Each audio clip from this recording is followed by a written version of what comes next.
I've been going to Burning Man since 2006. Which is told me that was like you were 16 years I old. was 16 years old. I got up at 4 a.m.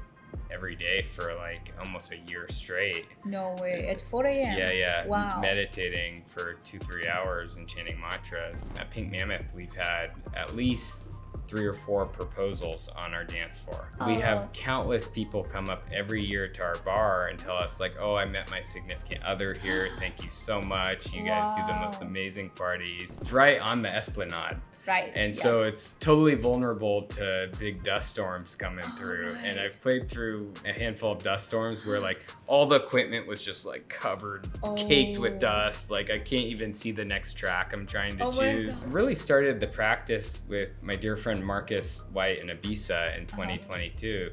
And he was doing it every evening before bed. Really? And so we started, doing a little ceremony together. I was like, what would you do if Zach would talk to this girl? The only thing that she did is like...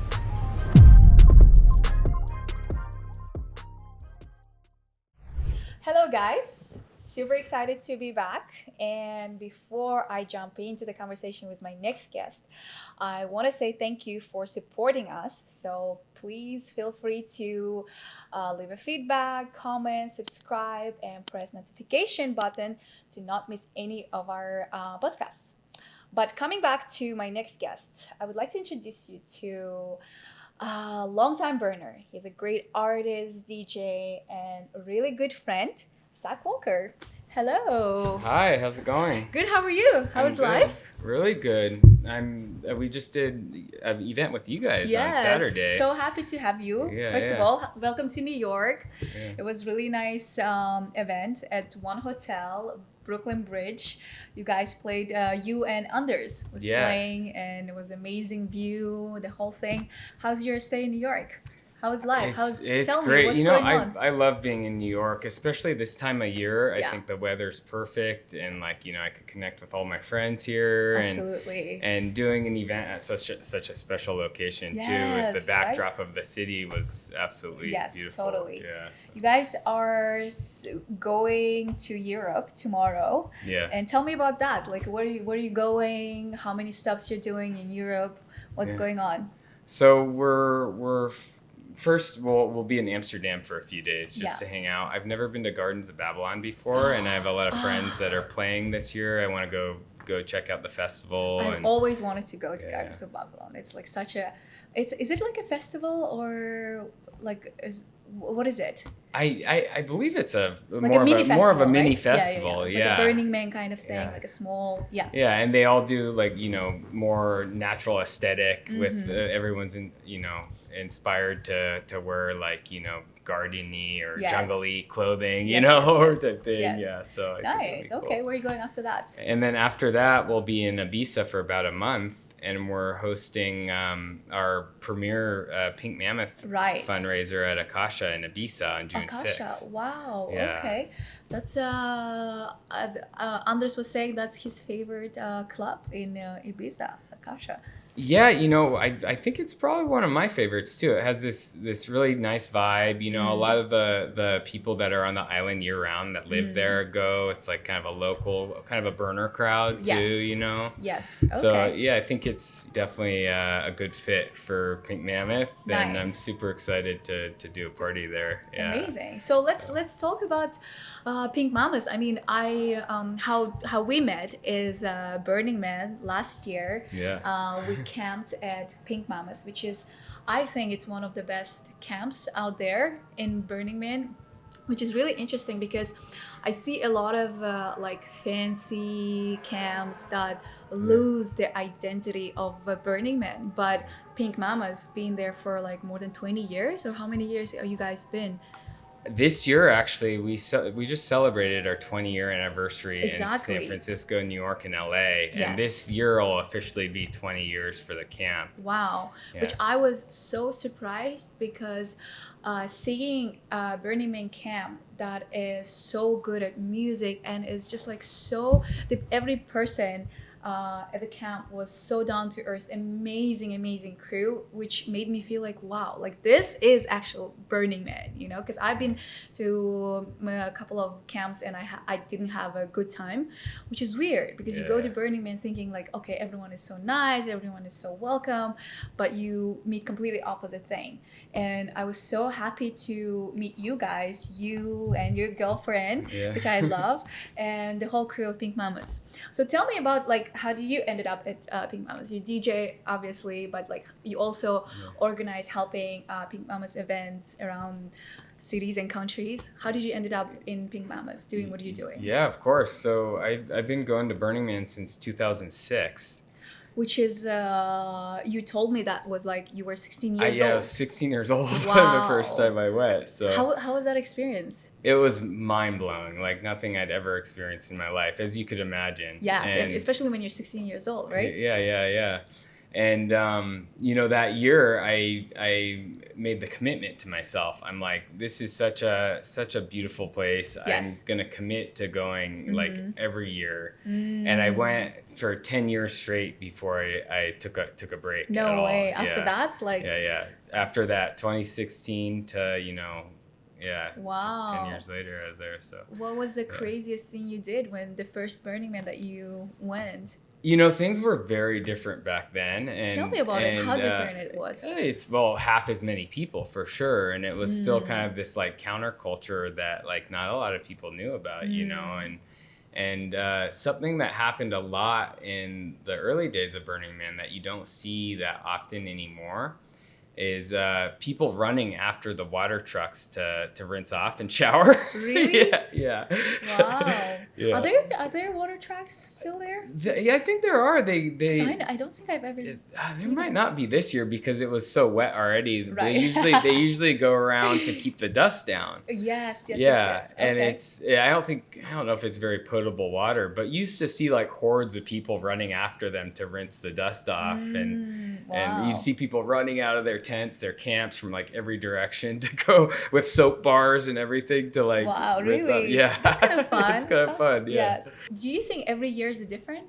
Yeah, I think it evolves as, you know, a community and as a festival. And, you know, from 2006 to now, it's evolved exponentially, you know. In a good way or a bad way, or maybe both. What do you think? I think it depends on your perspective of what's good and what's bad. Right. But I think it's great, you know, like how it's evolved. It's brought, you know, Burning Man ideals to the rest of the world, you know, the idea of 10 principles, you know, of, you know, helping your neighbor out and being in a community that, you know, really supports each other, and, you know, offering and gifting and things like that, you know, I think are pretty incredible, and they all come from this initial Burning Man community. So would you do you miss old Burning Man, or you think that now Burning Man is way better than it used to be before? You know what I miss about the old Burning Man is complete disconnection. Like now you see people, there's a little bit of self-service. You see people out there with their cell phones taking videos and this and that. And like the first like probably 5-6 years I went, it was like a complete faux pas to even have a flip phone out, you know. It was like you didn't see them at all. Yes. And everyone that was out there was really disconnected for that entire week, and they were together for the experience. And I think that adds, you know, an extra element of magic, you know, to like, the gathering, to be completely disconnected like that together. Exactly. And I would assume that a lot of people would go there because they were disconnected from the whole world, and they just like having fun, and no one was like taking videos or footage, right? Yeah. And as a result too of, you know, all the phones and videos now, I think people act differently than they did back in 2006 and 2007. You know, like I maybe they feel like they can't express themselves as freely as they might have been able to before. You think so? Yeah, that's kind of how I feel sometimes. Right. Because when thinking about the things I used to see at Burning Man then and how it is now, you know. Right. What about the music? What do you think? How did it change? Because we were talking that with Anders that lately it's been about the DJs, not the music itself. The art cars becoming all about the bringing the big DJs, and it's becoming like the concert kind of thing. So what do you think about that part of the Burning Man? Well, I think that's evolved in the same way as the electronic music industry has. I mean, if you think about clubs 15, 20 years ago, the DJ would be like in the corner and there'd be a four-corner sound system. Everyone would be dancing facing each other. And now you have everyone facing the DJ, oftentimes holding their phone up recording. You know, it's like, it's a totally different thing. And the same thing goes for Burning Man. I mean, with the evolution of the electronic music industry, I think, that has changed in Burning Man as well. You have these big art cars with the DJ and everyone's looking up at the DJ type thing. Yeah, but yeah, I think musically it's changed a lot too. I remember the first couple of years I went, it was like a lot of drum and bass. You'd hear side trance out there. It was like house music, but like house music and disco from 15 years ago, which was, the music's evolved a lot for sure. And I think in a very positive way. I mean, I love a lot of the music I hear out there now. Okay. Yeah. And this is the year that you're taking a break from. Yeah.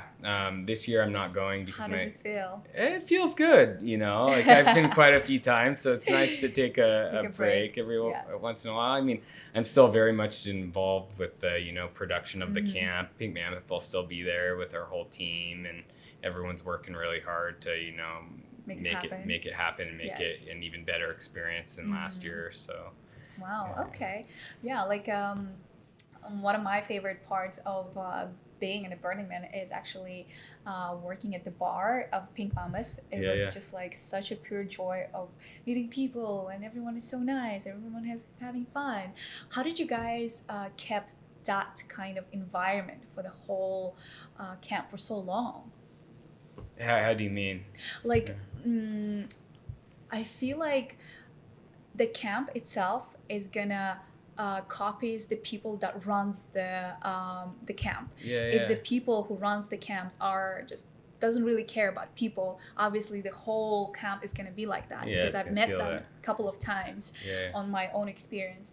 But the people who runs the camp, people who stays with the camp or just come have to experience, they're so down to earth, and they're just there to have fun. They're not there to make money or bring the big DJs, or they're just there to have a great time. So how did you guys keep that vibe for so long, for 20 years?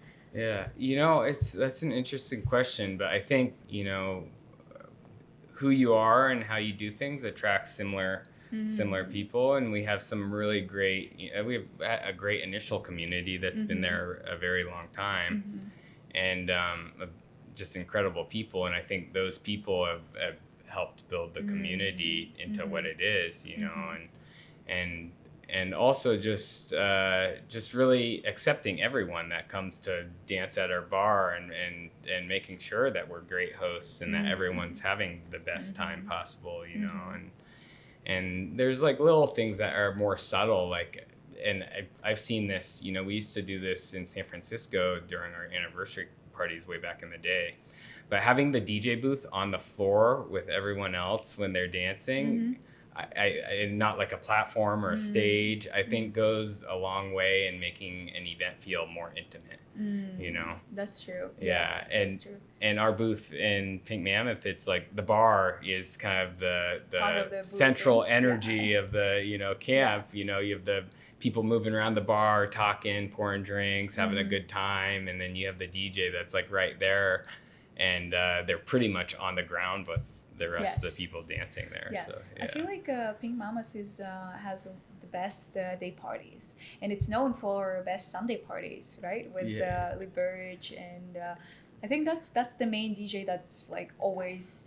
I would hear people going Sunday for Lee Burge at Pink Mammoth. It's like everybody would go year after year. How did you guys created that? Like, you have your persistence every year.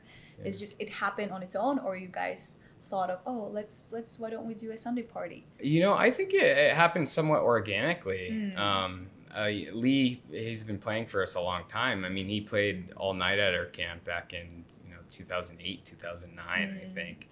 And the idea came up of hey, you know, Sunday after the burn, everyone's tired. There's not a lot going on, but maybe it'd be cool to have like a community gathering of some sort. And I think the year we finally did it, our systems with breaking down camp and setting up camp had gotten so efficient that it wasn't a big deal to push one more day and just, you know, rile the troops and break down the camp after the event. And so we invited them, said, hey, you want to come play? And that first year it went super well. Everyone had a great time, enjoyed it, and it just became like, you know, okay, let's keep doing this. It's fun.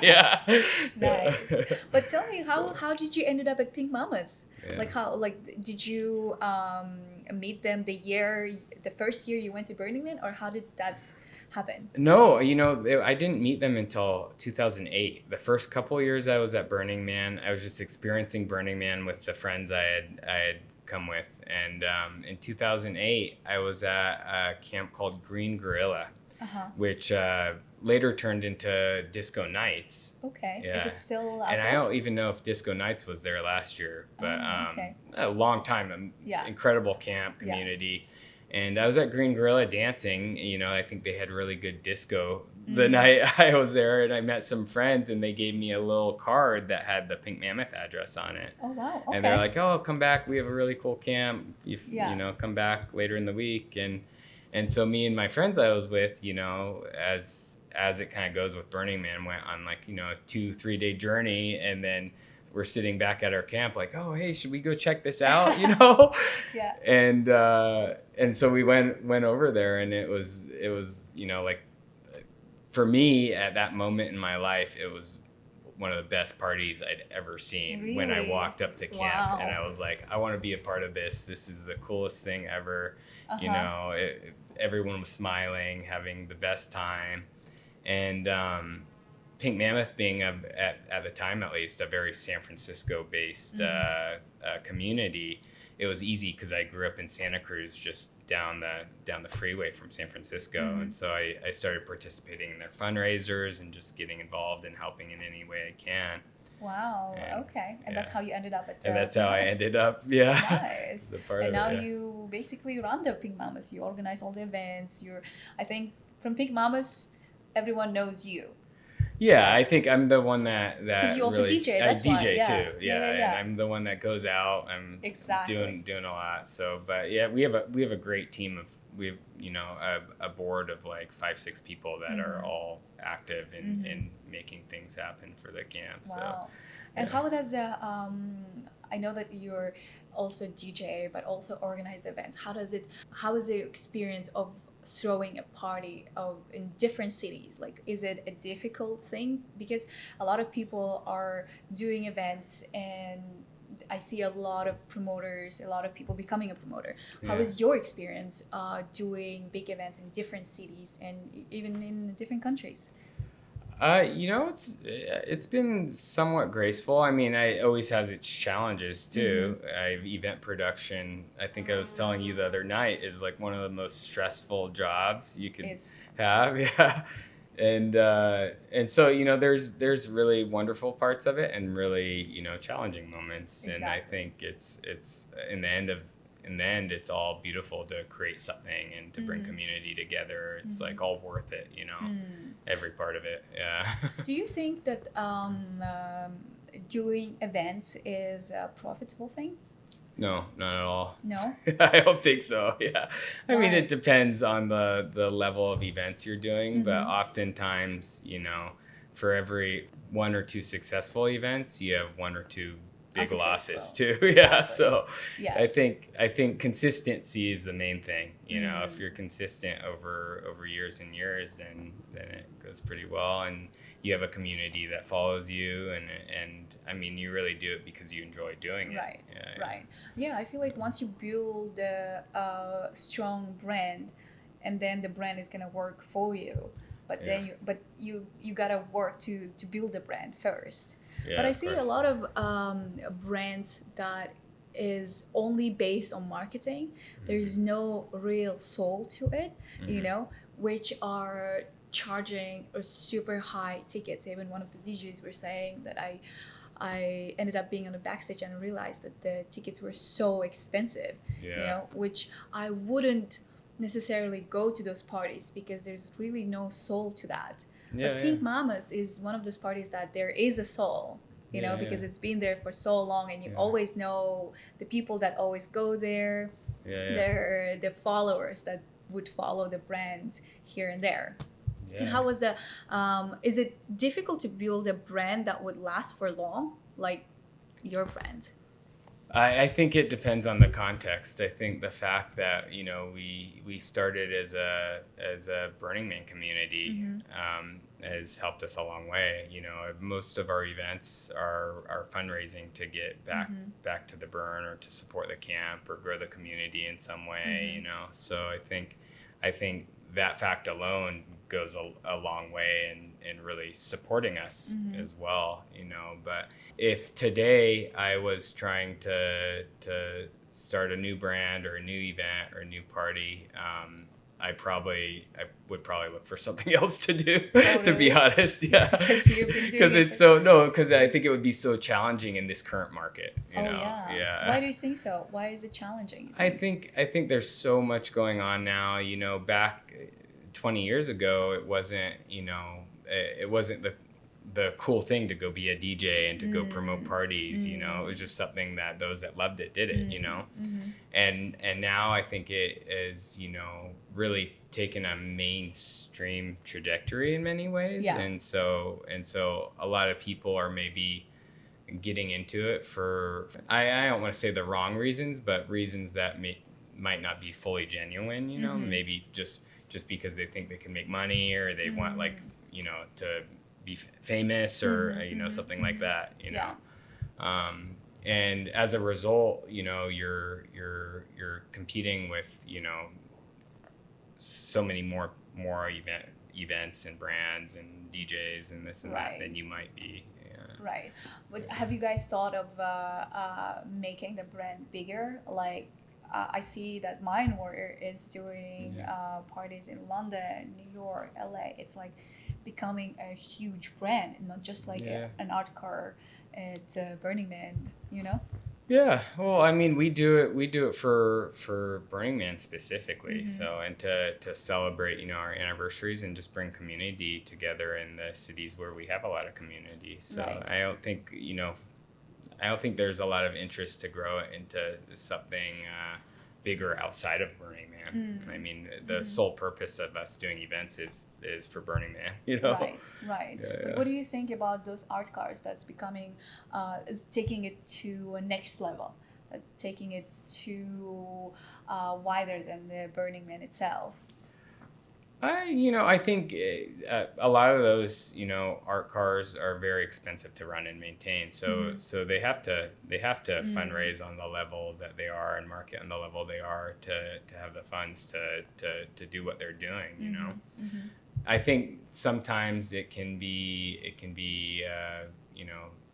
taken a bit too far, and but it's not me to decide that. And I know a lot of these organizations have conversations with Burning Man about their fundraising practices and things like that. So, But what do you think about those camps that cost so much money to just paying for the camp fee?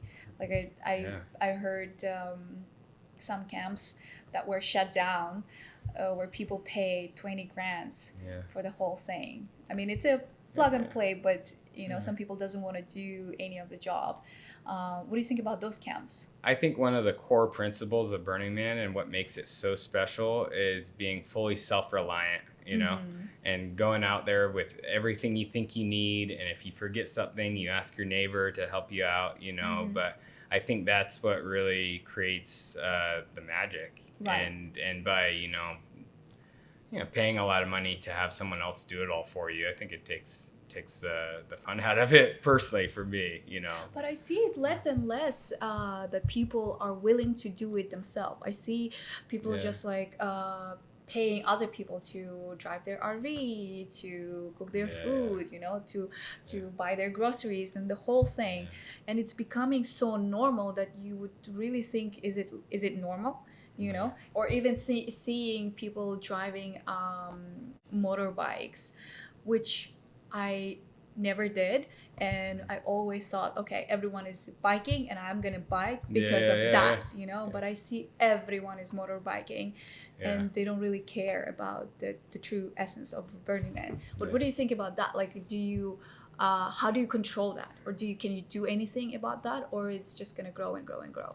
No, I think they're doing things to make sure that camps that are only doing it for, you know, as plug and plays don't make it out there anymore, aren't placed, you know, from what I'm told at least, you know. But I think there's always going to be people that want the experience without putting the work in. And so when there's a market, there's going to be someone willing to do it as well, you know? Yeah. But I think also that because of this social media, everyone is showing the best part of the Burning Man, the best clothes, the best camps. Oh, I got this, I got that. And because of that, I feel like people just want to have that experience. They don't really want to have the real experience of getting muddy and driving all the way there, you know? So I feel like it's kind of changing. Don't you think so? Like being in a Burning Man for so long, do you see that change? No, 100%. But I also see the last 2 years when, like, you know, 2022, hottest year ever, you know, and then this last year, like, you know, rain and mud to the extent that, like, people were freaking out, you know. And I think it's those things that will keep happening if, you know, people go out there with the expectation that everything's going to be easy, you know. Those are the lessons, you know, that the desert's kind of providing for the people that are, you know, going out there. Oh, this is going to be so great. And that's so true. My sparkle pony outfit or whatever, you know. That's so true. Last year was crazy because I was seeing people just leaving their RVs with all their stuff, and they just like left. And I feel like I was seeing in a group chat of like people saying, please guys, help us to drive out all these cars and RVs because people just left it. You know, which is crazy if you think about that. How many? Wild. Because it's all about like, don't leave trash, don't leave your stuff, leave no trace. Exactly. And there was so much things left behind last year. And if for you who organized this camp and run the camp, was it hard for you to also like deal with all that mess last year? You know, for our camp specifically, we had people staying there till Tuesday or Wednesday, and I feel like as a community we did a great job taking care of everything we needed to take care of, you know, including like, you know, the roads in front of our place we were, you know, mooping and just making sure we did our due diligence. But it definitely wasn't easy this year compared to years in the past. Like that thick mud would just bury stuff, and you'd have to like dig through it to get all the moop, you know? Did that ever happen before? You know, there's been rain like that in the past that's been pretty intense, but I think the fact that this year it happened towards the end of the week really changed things. In the years past, when I remember it was like on a Monday or Tuesday, and then it dried up, everyone had a good time and was able to drive out safely, you know? And this year, it happened end of the week, right when everyone's coming in and leaving a lot of times. And also, you know, social media being so available out there now added to the whole element as well. So I think it changed it for sure. People were panicking a lot. People were panicking, How am I gonna be? I'm gonna stuck here, and it was a lot of things happening last year. Yeah, but how was your experience last year? I thought you were playing a lot the beginning of the week. Every camp I would go, I would see you DJing. Yeah. And then how was the rest of your week? So I actually front loaded all my DJ sets to the beginning of the week. Which is smart. Yeah, I was just smart. Like, well, also my girlfriend's first time out there, and I wanted to like actually have time to enjoy with friends towards the end of the week, and not just be like, oh, what time's my set at type thing, you know. and it actually worked out perfectly because of the rain. It's like I was done by Tuesday or Wednesday with all my music, and I just had time to enjoy it. And then I think it was Friday when it rained. So. Thursday, actually. I think Or it's Thursday night. Thursday night. Yeah. So what did you do? You just stayed in RV, slept, and yeah, I mainly just relaxed at camp during the heaviest part of it. I was there just hanging out, and then we collectively decided to break down camp Saturday morning because we knew a lot of people would be maybe trying to leave, and we just expected that. So it's crazy, like when people see it, like even when I go there, I was like, there's not really it's really bad bathrooms, and it's really hard to get there, it's really hard to get out, it's always traffic, it's just like takes hours and hours to get there, and people still do it, and people still do all that effort and making art, making music, and no one is paying them, no one is giving them anything, and they're still doing it year after year. Like, how do you explain that? Like, what drive them to create all that art, which if you see, it's crazy, mind-blowing, the art cars, the people doing all these things. What do you think, like what makes them create that or drive them to do all that or give to the desert? What is the reason? I think the community is a big driving force. I mean, they want to share their artistic expression with the people that come to Burning Man, and I think that even for a music camp like ours is very exciting year after year is to create a special experience for countless people that are going to be out there during the week. And like perfect example is at Pink Mammoth we've had at least 3 or 4 proposals on our dance floor. Really? Yeah. Wow. And we have countless people come up every year to our bar and tell us like, oh, I met my significant other here. Thank you so much. You guys do the most amazing parties. Oh my God. And for me, that is something really special, It's incredibly special. And there's a lot more reason, but that alone is a great reason to keep doing what we do, And I think it's very similar for many artists that do things out there. Yeah, because if you look at everything from the very, very wide lens, nothing really matters, right? Like there's no meaning to anything. So you just keep on living, you just keep on going. The same thing was here. You just keep on doing things that you like, and it's the same way it goes back to you. People do the same thing to you, so it goes the cycle. It's amazing. And I remember one thing that you don't drink, you don't take any substances. How do you keep up all that energy? Share that secret. Well, I think matcha and 100% raw chocolate go a long way. Really? Yeah. Nice. And keeping my energy throughout the night. But yeah, it's a decision I made years ago. It was just to cut out alcohol, which I think is very bad for you, and live a cleaner lifestyle. With lots of meditation, yoga, and. No, I totally agree, because I follow the same. I stopped drinking like a year ago, and I was like, wow, why didn't I do that earlier? I've wasted so much time. But you're only, I think you're only one DJ that I've seen so far that has a ritual. You were telling me that you do rapid, and that calms you down before you go in and play. How long have you been doing it, and how did you end up doing it? I started the practice with my dear friend Marcus White in Ibiza in 2022, and he was doing it every evening before bed. Really? And so we started doing a little ceremony together, and we would go out to watch sunset on the island and do it as well. And I was like, wow, this is like a great practice. I really feel like balanced and centered, and it's nice, to do before and after events too, because I feel like it kind of going into the event kind of sets the tone for you, and leaving an event, it kind of clears the energy of the event. Do you believe those things? Because a lot of male DJs don't believe in the energies and things like that. Yeah, I think I'm pretty spiritual, so I tune into how I feel, at the end of the day, and that's just my feeling based on the experience, you know. I agree. Yeah, so. No, I couldn't be more agree because I also feel a lot of energy after the party because everyone comes to you, everyone touches you, everyone, you know, you never know what people have in their mind. So I feel a lot after the gig, especially doing events. I feel a lot of energy, and time to time I go and cleanse myself with my shaman and stuff like that. So but I wish I could do like rape and stuff before the DJ gig. Does it like helps you to like calm down and stay focused and stuff?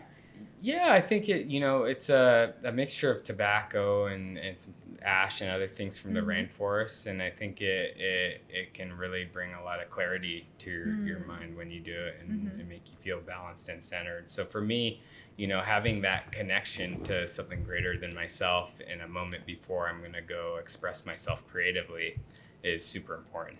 Right. What kind of ceremonies do you do besides rape, if you do any? Lately, it's just been rape ceremony and Kundalini yoga and meditation is like that was my go-to for years. I mean, I think I got up at 4 a.m.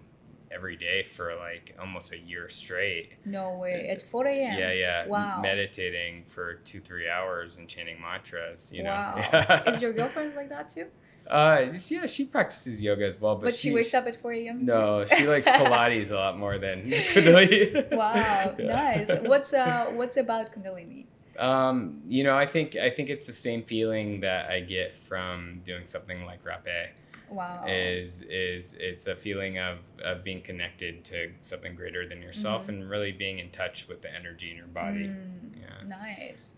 Okay. And I feel like it's not a lot of DJs do those kind of stuff because they're too busy with partying and music, but I feel like it's so important to have that balance and harmony with yourself, because more in balance you are with yourself, the more better is your gig and music and the whole thing, right?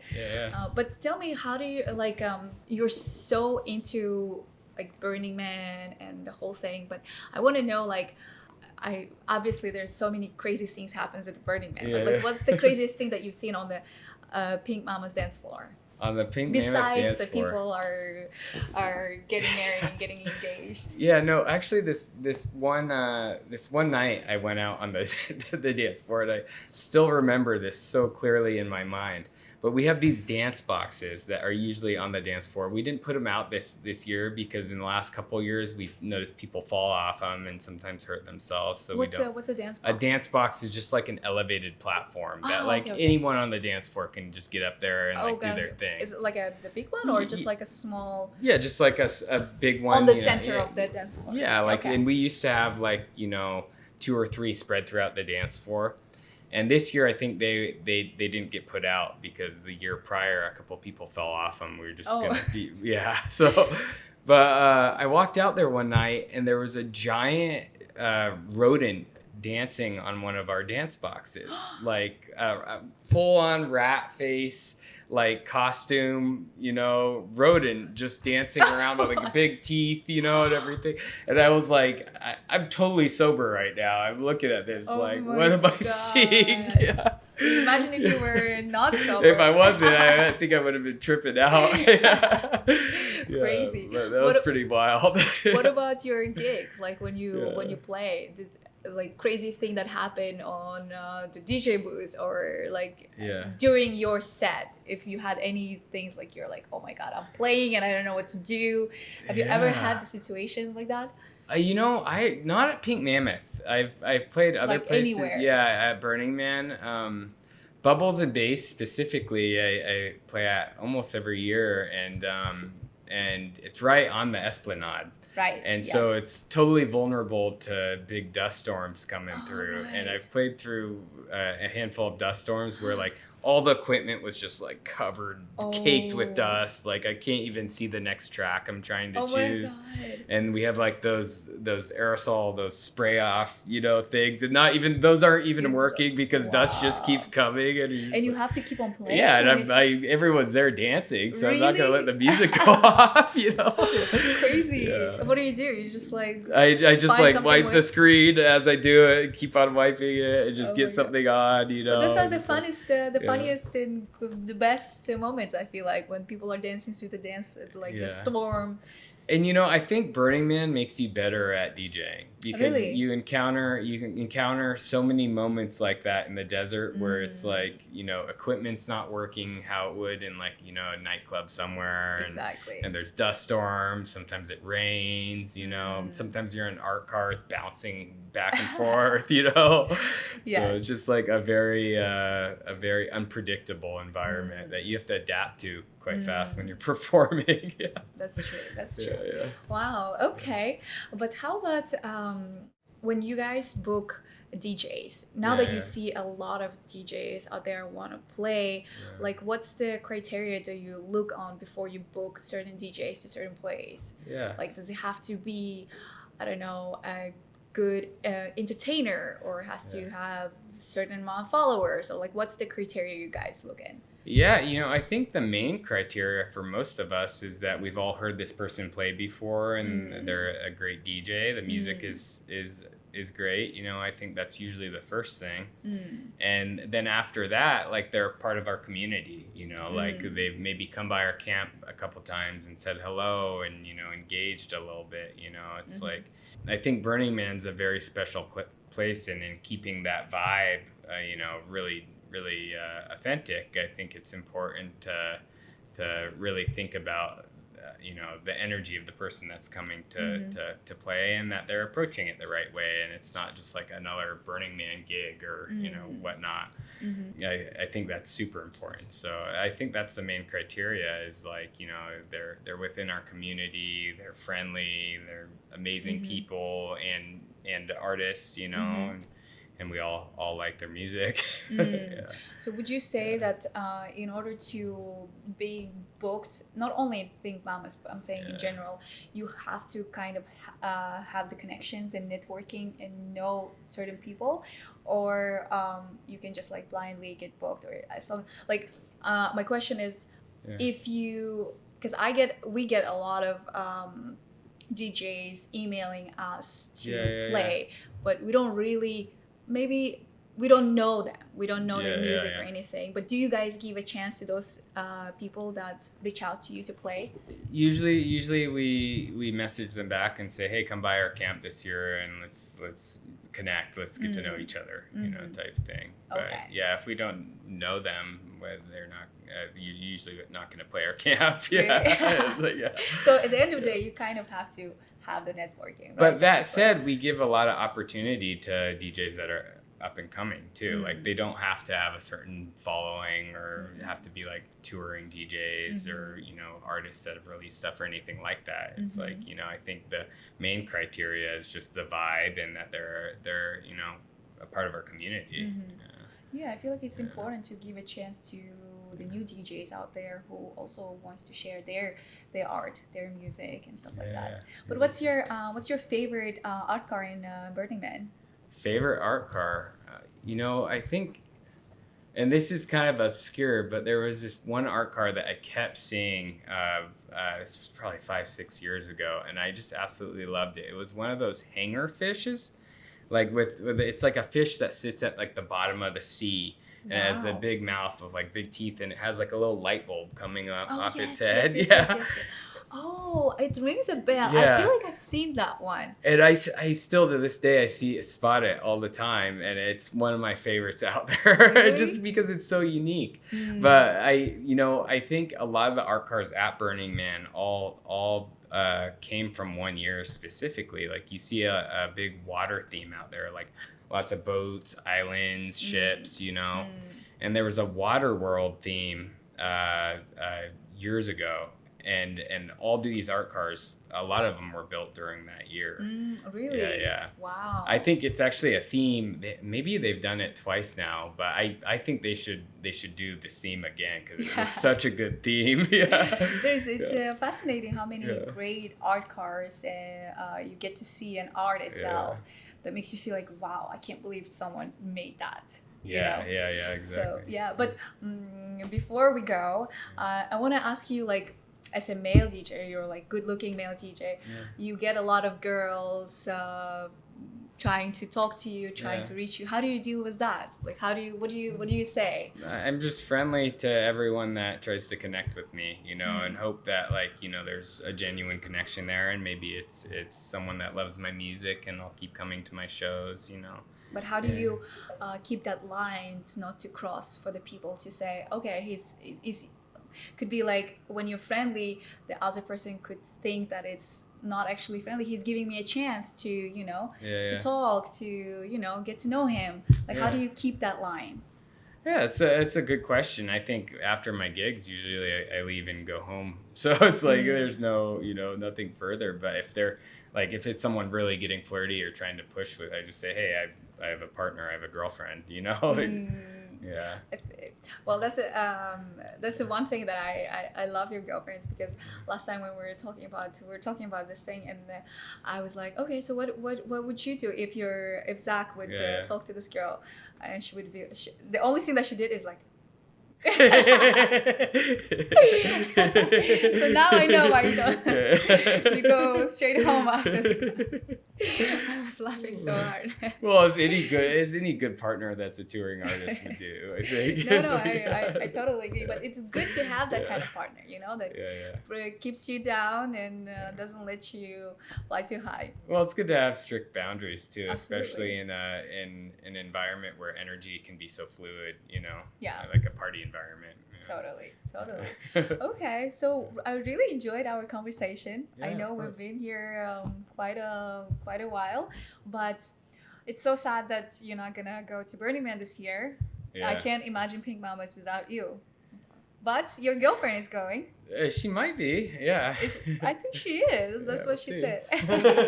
How do you feel about your girlfriend going Burning Man without you? All the power to her. She can do it. Yeah, I think it'll be an amazing. So you're like super. It'll be an amazing open-minded experience for her, and I think it'll be a different experience too, for sure. I think she's gonna go crazy. With her friends alone, I think she'll have a great time. Nice. I think we're gonna go too, and we're gonna have a lot of fun with Sophia. Cool. Thank you, Doc. I really enjoyed our conversation. Yes, I hope to have you back in New York. Have fun in Europe, and see you guys soon.